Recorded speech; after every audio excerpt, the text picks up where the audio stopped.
Welcome to another episode of the Run and Gun Podcast. I'm Jay Peeps.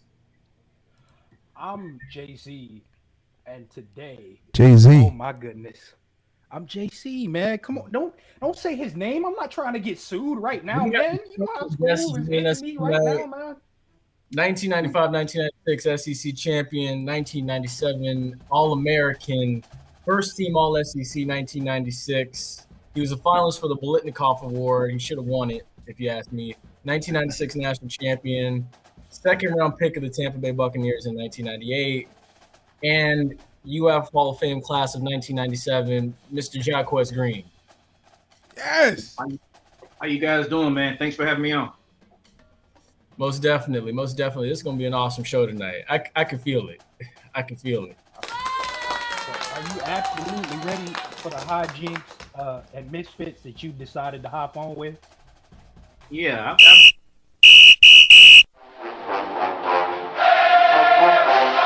Hey, what's going on, guys? This is GP. This is the Buzz. This is JC, This is Flash. This is Denny Hendricks. And you are listening to And you are listening to and you're listening to. And you're listening to the Run and Gun Podcast.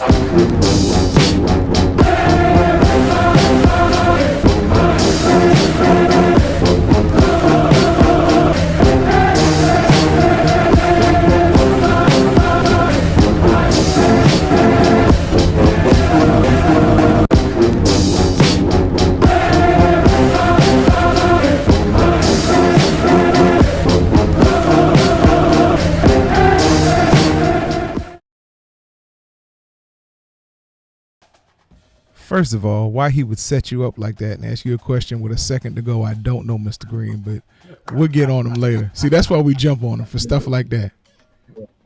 We already So, started with the hijinks, baby. Here we are, first quarter. I gotta start off with the question.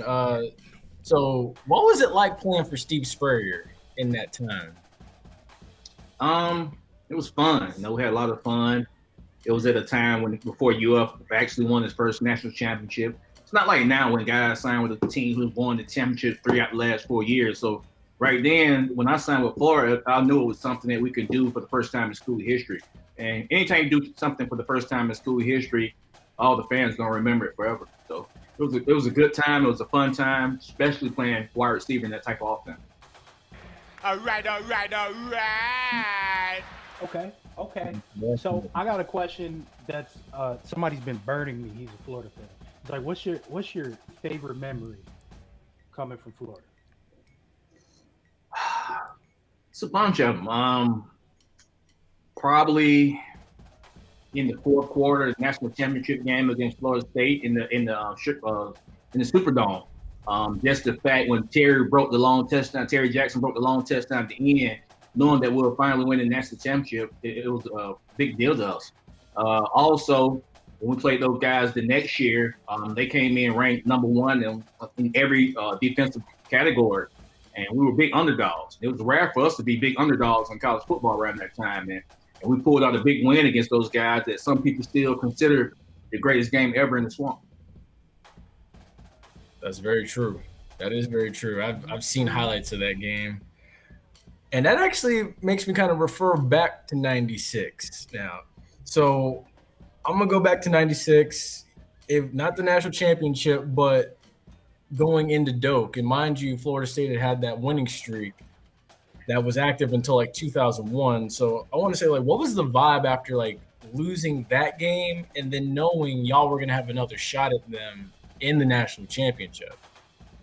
Well, when we lost that game, we went back and watched the film. We saw that we had receivers open all over the field. We just didn't have enough time to get the ball off.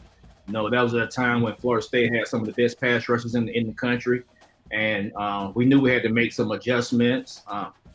Florida State played like a great game. We didn't play well, and we still lost by like 7 points. So we knew we had a pretty good team. We figured we wouldn't drop too far in the poll. And we knew if we could beat a few teams and we get a few breaks along the way, that we'll get a chance to play those guys again. But we had to refocus because next week we had the SEC championship against Bama. So that game didn't even matter if we didn't beat Alabama the next week. So we had to refocus real quick and get ready to play Alabama the next week. And that's the thing that Spurrier always said about Florida State. Back in those days, they didn't play championship games. So we were always having to look ahead to our SEC championship game as opposed to the Florida State rivalry week the week before at that time. Mm-hmm. True. Since they're taking so long, I got to ask this question. Do you still put your ring on and look in the mirror?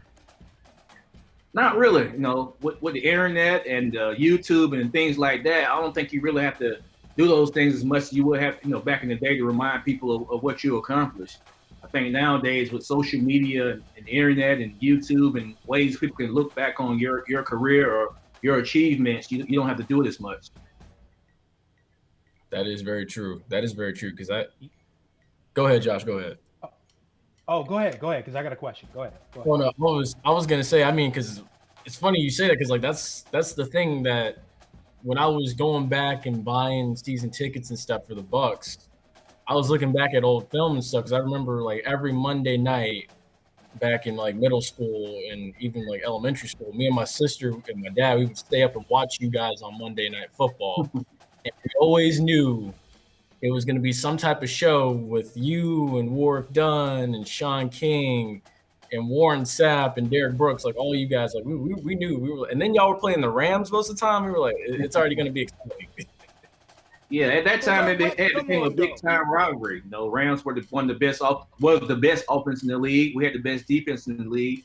So it was a matter of whether our offense can make any plays and whether their defense can make any plays, which decided the game. And every time we played them, it was a big game. It was a tough game. It was a physical game. So it kind of like became a rivalry to us for like 2 or 3 years. And I think the Eagles became a rivalry right after that. Yeah. JC. Okay. So I see you've been hinting at something here. What are the differences to you between playing back when you played in college, right, and the differences now playing in college? I think now the game is more, with the rule changes, the game is more wide open. I think it's more conducive to smaller receivers that can play the game now. You don't have to worry about getting touched or grabbed, or the quarterback can play forever now, because back in the day, most of those quarterbacks retired because they had too many concussions or too many injuries. That's why Marino and Favre and all those guys hung it up. They just Aikman. They just got beat up too much. That's what teams did to the quarterback back then. Now that you can't test the quarterbacks, they can play forever. If you even slap across the quarterback's face mask, that's a penalty now. So, and with receivers, you can't grab them anymore. You can't touch them. So the small, shifty, quick guys can have a lot of success in today's football. Okay. So also with the personnel too. Back in the day, we would only use a third receiver mostly on third downs. Now most teams base out of 11 personnel, which is 1 tight end, 1 running back, and 3 receivers. So the game is just more wide open than it was back in the day. Yeah. That's true. Okay, go ahead, Jordan. I've asked, what was it like practicing? Well, just kind of like 2 questions. What was it like playing for Tony Dungy, and then what was it like practicing against that 99 Bucks defense? Because I know in some circles around Tampa and even around the league, some people say that 99 defense was better than the Super Bowl defense. So, I mean, what was it like going against those guys? Yeah, that 99 defense was like flat out dominant. The Super Bowl defense this year was, they was good, they were solid, but that defense was dominant back in those days. They didn't give up much. Playing for Coach Dungy was a good experience. It's rare when you be around a person with that type of character, who really is, the way he speaks and talks is the way he lives. He's not going behind closed doors, acting a certain way or saying one thing and acting another way. He's a great guy. He's a great coach. He even showed me different ways of coaching. Back in those days, you thought the only way to coach was to scream and holler at people. Dungy showed you can respect people by just coaching them up and being a good person.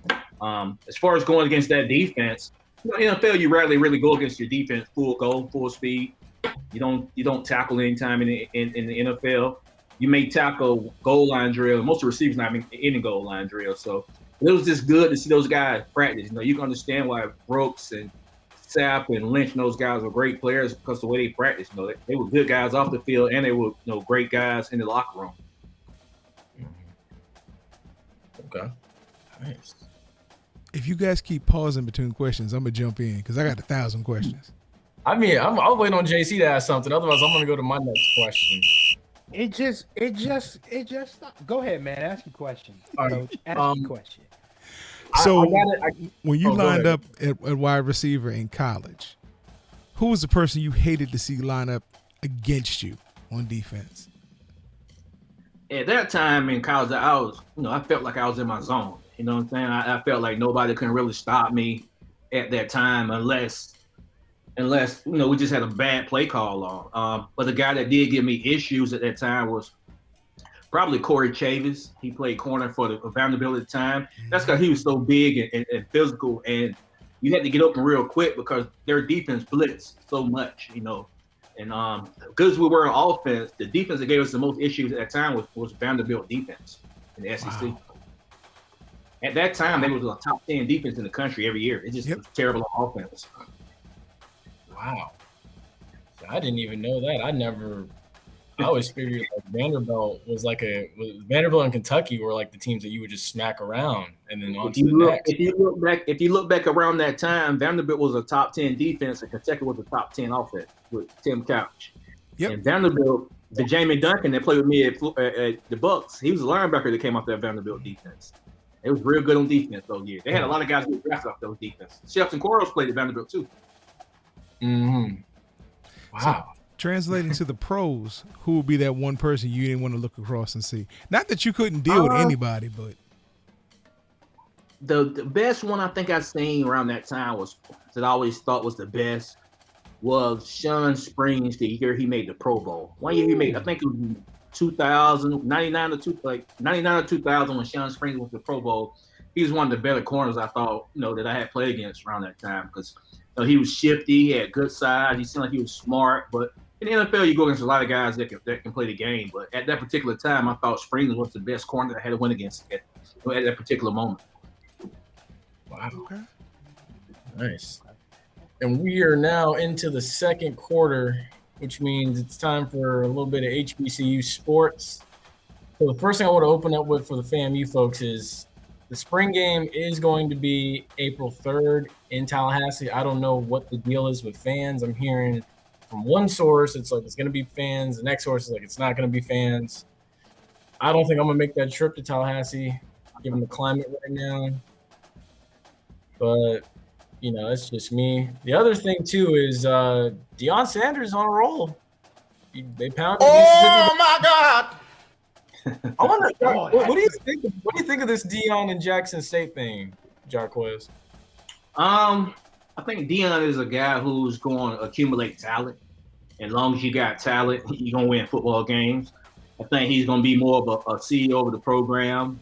He's going to delegate, get good people in position to call plays, get a good guy, athletic trainer, whatever, strength and conditioning guy to train his kids. And he's going to bring a lot more to the university than the university going to do for him, I think, in the long run. Mm-hmm. As a matter of fact, their quarterback was at Florida. He's a guy who was at UF at one time, got in trouble. Now he's at Jackson State. And he signed our tackle who had an Arizona State offer early on. So he has a lot of talent. Yeah.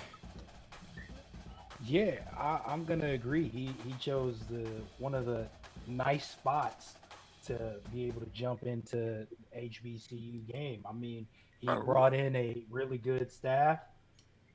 He decided that he was gonna go to Jackson State, and that no matter what, he was gonna go out there and I guess attempt to bully the HBCU game going on right now, and he's really doing it. I mean, we've seen a lot of things. I guess Grambling, right? We've seen that they're not as good as we thought they were gonna be. Yeah. But and even though this is a caveat that it is spring, right? Spring leads the fall. I mean, it's nice to get on a little run, and even if necessarily the season in some people's eyes doesn't count, it's nice to get those reps and get those runs in, so then when fall comes, you get to look like superstars out there. When the real stuff starts happening, everybody's playing. Quick question from the audience: do you believe Deion Sanders is really looking to build Jackson State into a power, or is he looking to build Deion Sanders into a Division I coach at a top-notch school?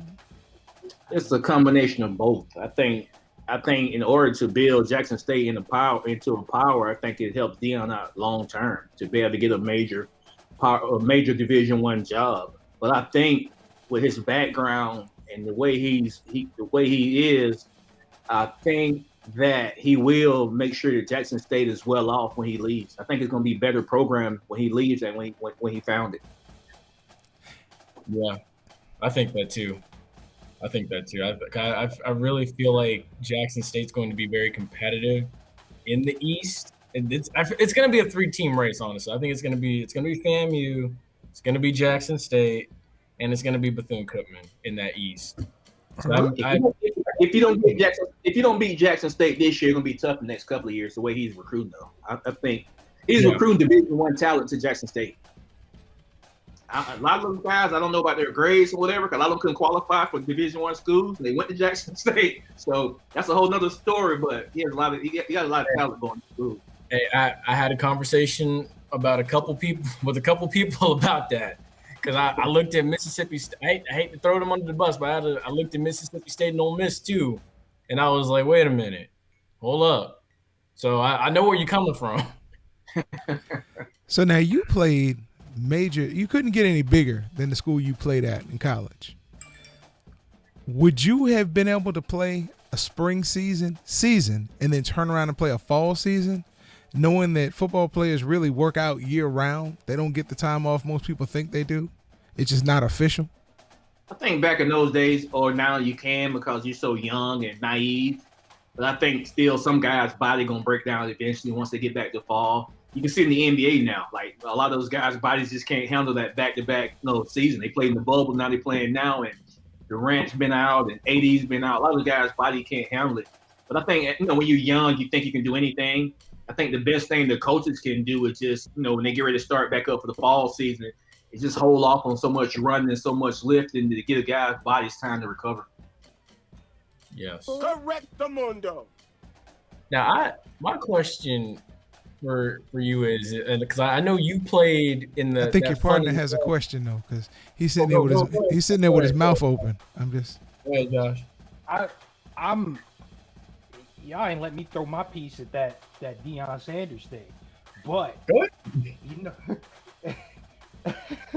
Oh my God! But it's okay, man. It's all right. Go ahead and ask your question, man. It's cool. Throw your piece. Yeah, I wanted to hear his piece. Well, listen, at the end of the day, we know Deion Sanders. Deion Sanders is going to do what's best for Deion Sanders, right? And at the end of the day, while, yes, he may be helping himself to probably move somewhere else, let's be really honest with ourselves here. At the end of the day, HBCUs and Jackson State especially are going to profit off of his motives, whatever they be. Yeah. So, honestly, in your question, to answer your question, I guess the motives technically don't matter. I guess if everybody's winning, who cares? So I'm gonna say whatever his motives is, I think he's going about the right way. He's trying to empower the kids. He's trying to get better facilities, better amenities on the campus for Jackson State. He's putting that university in the limelight, which is going to help them make a lot of money. He's probably getting the donors to donate more money to the university right now. So whatever his motive is, I think he's helping Jackson State at the same time. Mm-hmm. Now my question is, so I know you played in a time with the Fun and Gun offense where that offense was just running roughshod through the SEC. And then I know at the same time up the road in Tallahassee across the tracks, Coach Billy Joe had an offense that was explosive and putting up points in the MEAC at the time. And I know everybody at that time was kind of keeping an eye on everybody a little bit, reading the paper. So was there ever a thought that, I wish we could play them? Like, was there ever a thought that, like, you could play Florida? What? No, hold up. Before y'all jump on me, I'm going to say it now. I know Florida would have won the game. Oh, my God. I know Florida would have won the game. But was there? What you I mean, want? hey, look, they call them money Waiting games. for this.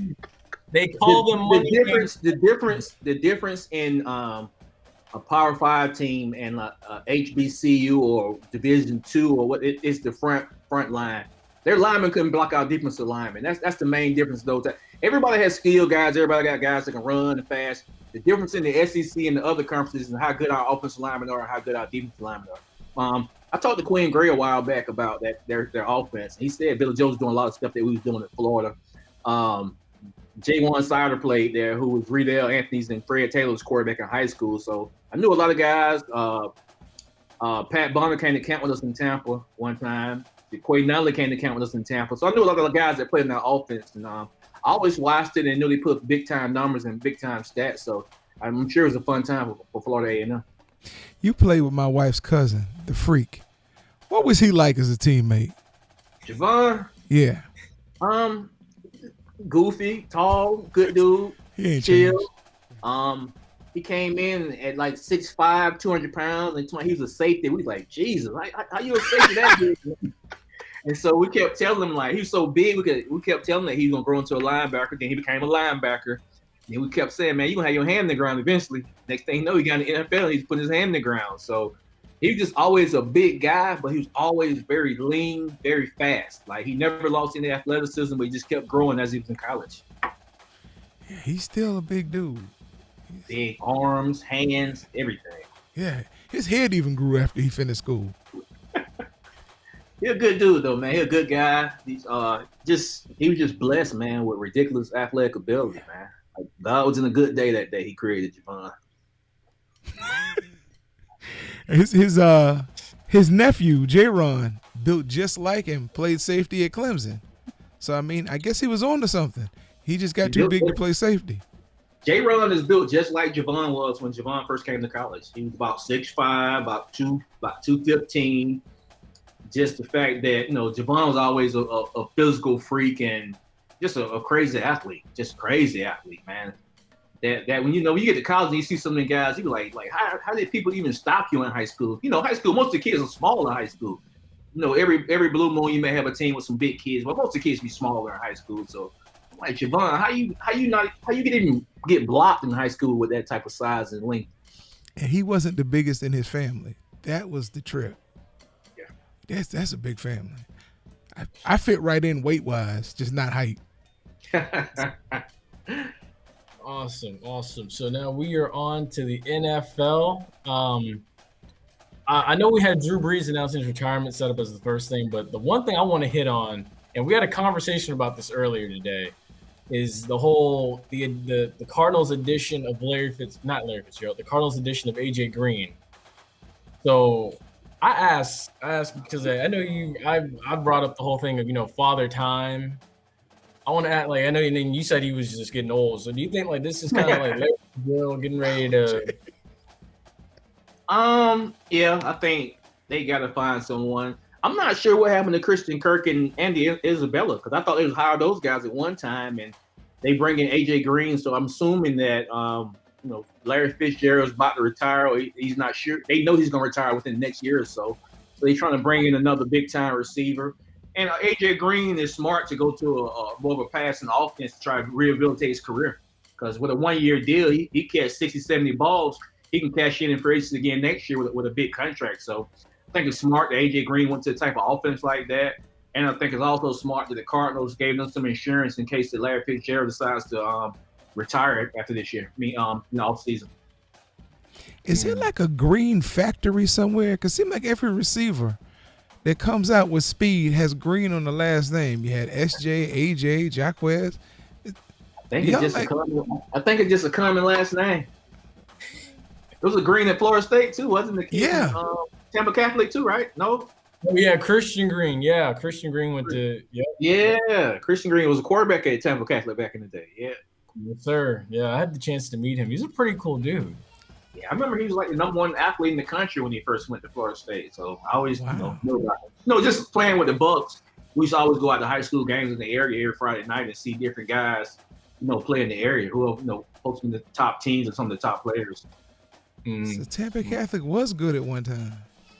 Tampa Bay Catholic has always had good football players. Darrell Jackson and Kenny Kelly, way back in those days, it was like Darrell Jackson when he left Tampa Catholic. He was the number one receiver nationally in like all kinds of receiving categories when he first left Tampa Catholic in the nation. Kenny Kelly went to prep though, didn't he? No, he went to TC. I thought he went to Tampa prep. Okay. He won state in the basketball also. Yeah. JC, you've been kind of quiet over there. I know you want to chime in on this Larry Fitzgerald thing. Yeah, this one, look at him sitting there. He's plotting.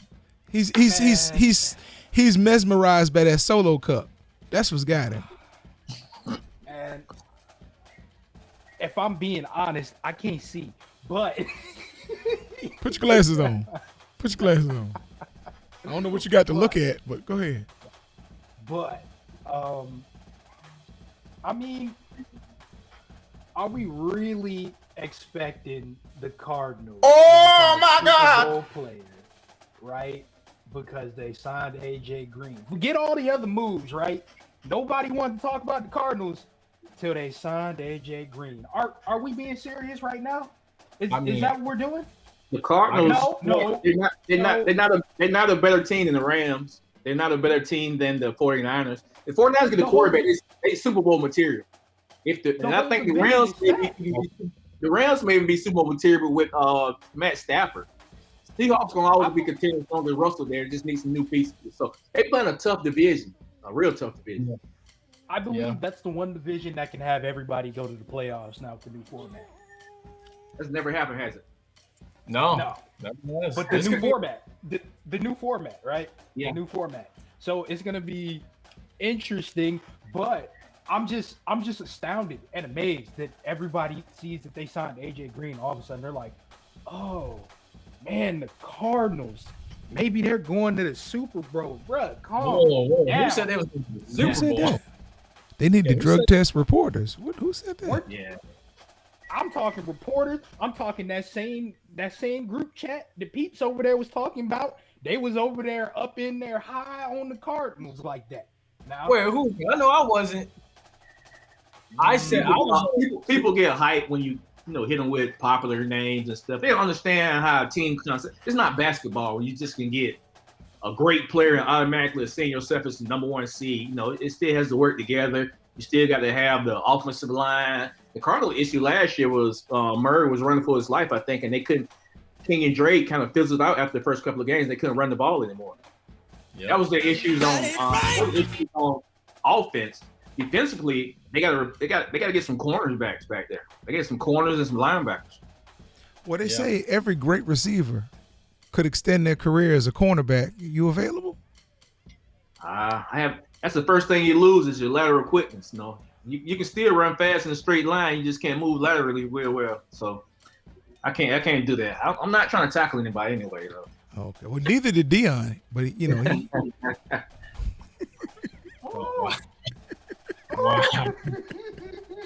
But I'm not knocking him because Dion was one of the greatest corners I'd ever seen. So I'm not knocking him. Okay, so we all know Drew Brees retired, and now what's happened is Jameis got his 1-year deal worth $12 million, and then Taysom Hill's four-year $140 million contract. All years are now voidable, and it's a mechanism to free up cap space. So, what are we thinking now with Drew Brees out of the picture? Who you riding with? For the Saints to win the Super Bowl, they're gonna need Jameis Winston to play well. We saw what Taysom Hill can do last year. He an average quarterback, which most people thought. But it's a place for Taysom Hill on offense. The type of role he's been doing the last couple of years. But in order for the Saints to win the Super Bowl, Jameis Winston will have to win the quarterback job, unless they still go in and make a trade for Russell Wilson. So you never know. True. Now I'm on the Russell Wilson end. And Josh, I know Josh want to jump when I say this. The Bears are very intrigued, apparently. They say the Bears weren't often enough to get it. They said Seattle said the Bears wasn't often enough to get Russell. So Pete Carroll's not going to let Russell just go for anything. He's trying to get some draft picks and some capital back in exchange for him. Yeah. Oh, yeah. I like Russell. I'm a big Russell Wilson fan. I think he's a good quarterback. Absolutely. Yep. Plus, the fact that trading him creates, I believe it's 39 million in dead cap space. Yeah, He probably won't that's go like anywhere. if Yeah. they do it, it's the most ever. So I don't think it's gonna happen unless it's like a king's ransom. I'm talking like 5 first rounds, you know, maybe a quarterback. You know, They just, you know? if they get him some linemen, the offense would be well. Even though they just lost their Griffin, the cornerback, but they got to get Russell some linemen, because Pete Carroll wants to run the football. So you got to get some guys that can run block, or some guys that can protect Russell, so he's not running for his life back there. Because his skill guys are solid with Carson, Lockett, and Metcalf. So you get him some linemen and they short defense, he'll be okay. It's amazing. They don't want to give us credit when we earn it, but linemen are one of the most valuable assets of a football team. Very valuable. Yeah. Can't do anything with those guys. Thank you. That's where Thank the you. game starts And ends. Yeah. and ends if you play cards wrong. So It's true. It's Oh. true. The other thing as I- well. Go ahead, Josh. Go ahead. go ahead, man. You good? You good? No, my bad. My bad. Seriously. Go. Somebody asked a question. You got 38 seconds left in the quarter. I was gonna say something, but he has a question, so it's cool. No, I didn't, Trump. it wasn't a So question. Oh my goodness. See what I got to deal with? I'll flip a coin with you for it. Psych, You I'm got going. 25 All seconds. You ain't got a so- coin. So listen, I think Seattle's going to be fine despite all the rumblings, right? I think once they figure out, some way to keep Russell Wilson happy by getting players on the offensive line and figure out how to get that defense back into shape, because as of late, it's been kind of atrocious. I think they'll be okay. They might get back to their winning ways, especially now that they're getting back to running the football, as we've seen.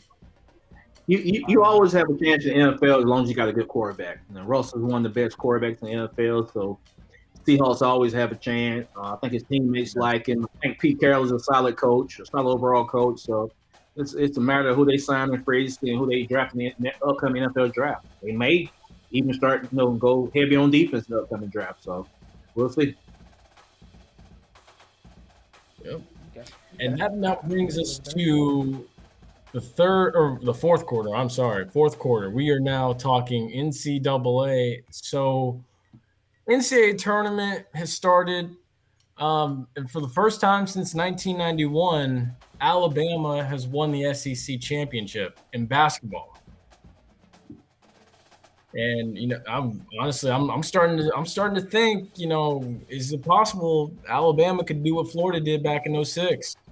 I think they lead the nation in defense. If not, they're one of the top 5 or top 10 teams in the nation in defense. So they defend well. They always have athletes, but the new coach has those guys buying in on the defensive side of the ball. I just watched them this past weekend against LSU, which was a real good game. Yeah. Alabama has a chance. If you can play defense, you have a chance in the NCAA tournament. In tournament, you probably got to guard the 3-point line a little bit more, because the teams who shoot well from the perimeter are usually teams who advance the most. So Alabama has a chance. They got great athletes and they can defend. Yeah.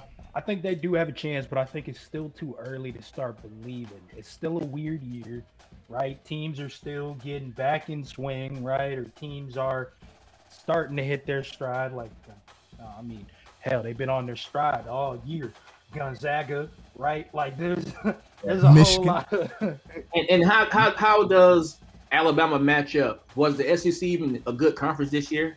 Wasn't deep. I know the no. Big Ten and the Big 12 was great, like excellent conferences. Like Big Ten had like 5 or 6 teams that's great, and the Big 12 had 5 or 6 teams that's great. So how does Alabama match up when they get outside the conference, going against those type of those type of opponents in the tournament? Once you get down to the Sweet 16. And see, that right there is what had me thinking when I was looking at my bracket, and I was like, okay, Jawan Carter's Michigan team, Juwan Howard. Jawan Howard. My bad, Jawan Howard. I get them all mixed up. There's so many Jawans. Jawan Please don't say they look alike. Jawan Okay. Carter, say that. Please don't. and then Jawan Howard. So when Alabama meets Jawan Howard's Michigan team, that's what's got me wondering, like, okay, like, I don't know. because I think Michigan's that bracket is loaded, isn't it? Isn't that the bracket that has like 3 or 4 big time schools in it? Like, they've been ranked number 1 this year or something like that. So yeah, Florida like State. that whole side has Gonzaga, Iowa, Michigan, and Alabama. Just somebody's got to go to the championship from that side. In that region alone, you've got Texas, you've got BYU who had a decent year, you got Alabama, you got Michigan. You already Like said that region. Florida State though. Yeah, Florida State too. Georgetown, who's a dangerous team. Hoyas.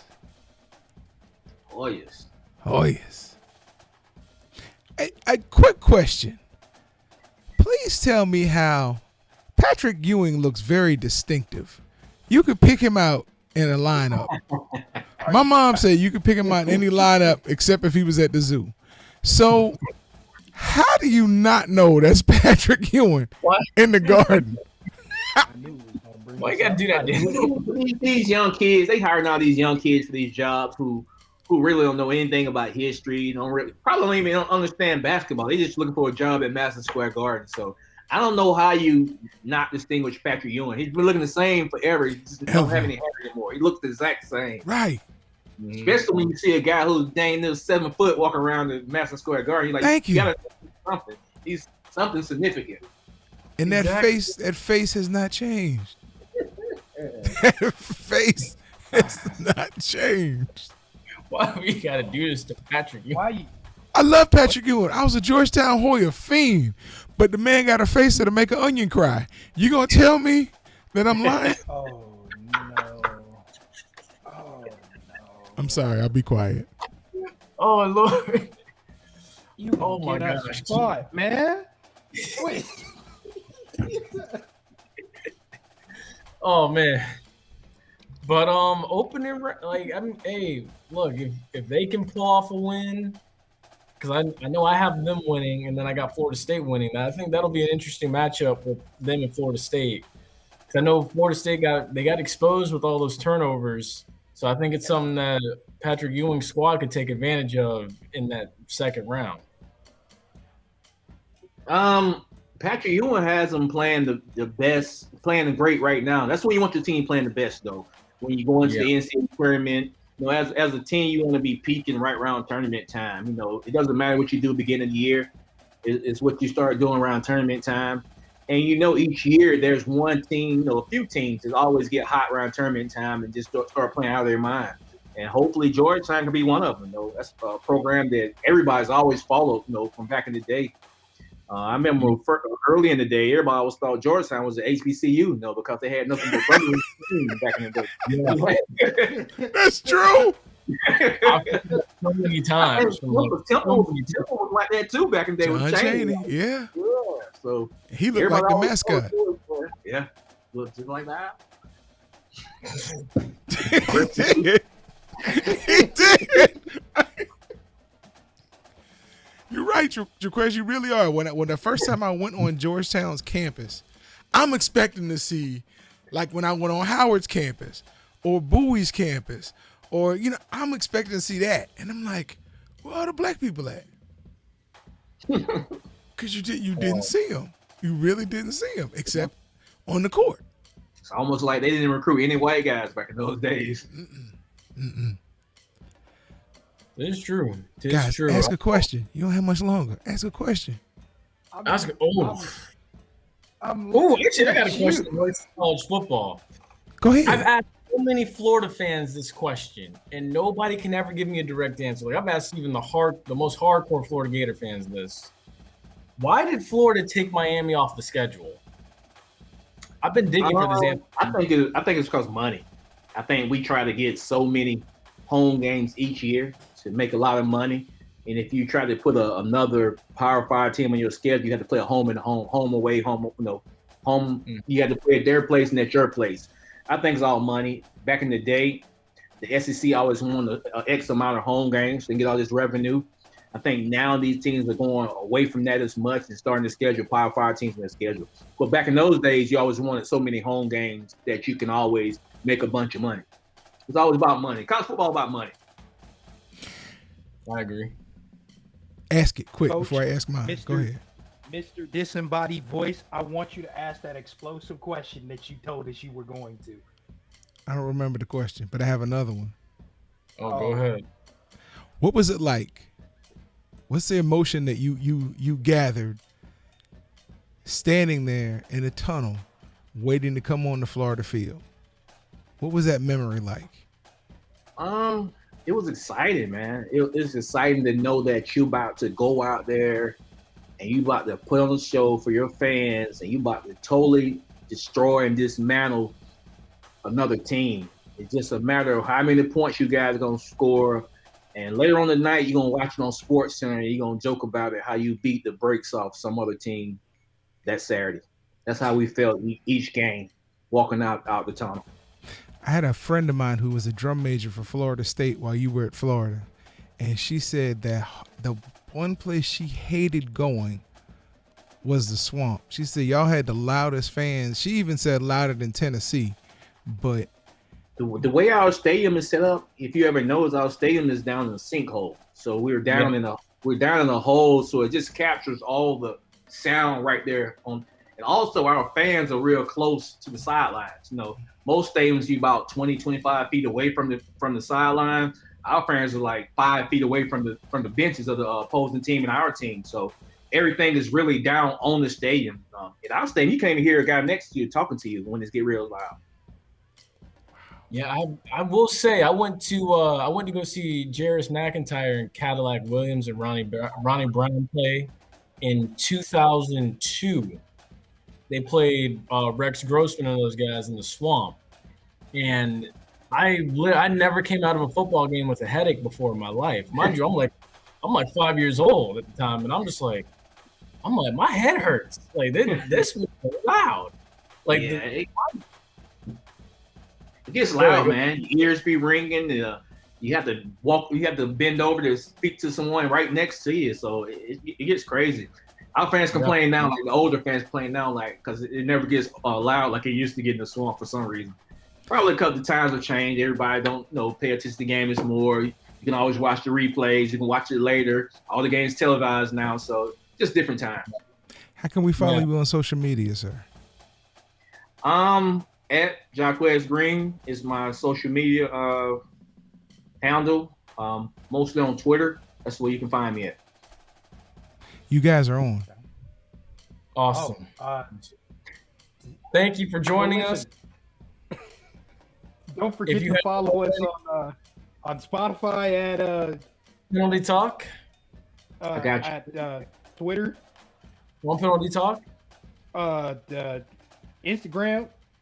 At Throw Flag. Hope you guys have the Penalty Talk on Twitter. Yes, sir. Okay. Yes, sir. Okay. Even the tongue-tied one to your right. Okay. On Facebook. At Penalty Talk. I'm mom on Facebook. I don't get on Facebook.